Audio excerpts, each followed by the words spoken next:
Santiago Orduna, un punto che alla vigilia magari uno avrebbe anche messo una piccola firma, poi per quello che si è visto in campo Padova avrebbe anche potuto ottenere di più.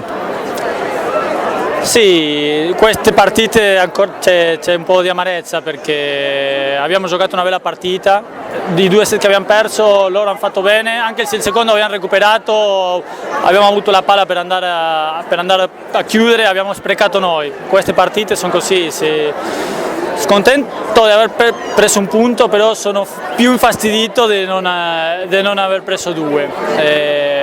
Perché queste partite che si presentano così bisogna spingere fino alla fine. Credo che la squadra ci ha creduto, loro poi hanno fatto il suo. Trento, campione d'Italia, è una delle squadre più forti, ovviamente se li regali un po', loro appena accelerano fanno la differenza. Nel tie-break hanno fatto molto bene loro, hanno battuto bene, noi siamo andati un po' in difficoltà e bravi loro.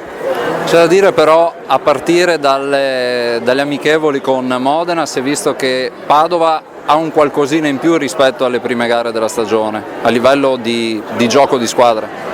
Sì, chiaramente dall'inizio della prima partita in casa la squadra è cresciuta molto e poi ovviamente quando giochi contro squadre di alto livello come Modena, anche se non erano al completo, però comunque è una squadra con dei giocatori dei migliori al mondo, uno si deve impegnare al massimo. Questo impegno al massimo che abbiamo avuto nelle ultime settimane credo che si è visto oggi in campo. Per 3-4 set siamo riusciti a tenere il livello alto, poi vabbè, è successo quello che è successo, ma...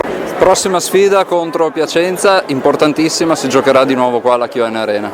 Sì, la prossima partita è molto importante per noi, giochiamo contro una squadra del nostro livello, diciamo, e giocare in casa credo che sia il fattore campo, deve essere molto importante per noi e sarà una partita molto importante per decidere quello che potremo fare fino alla fine della stagione.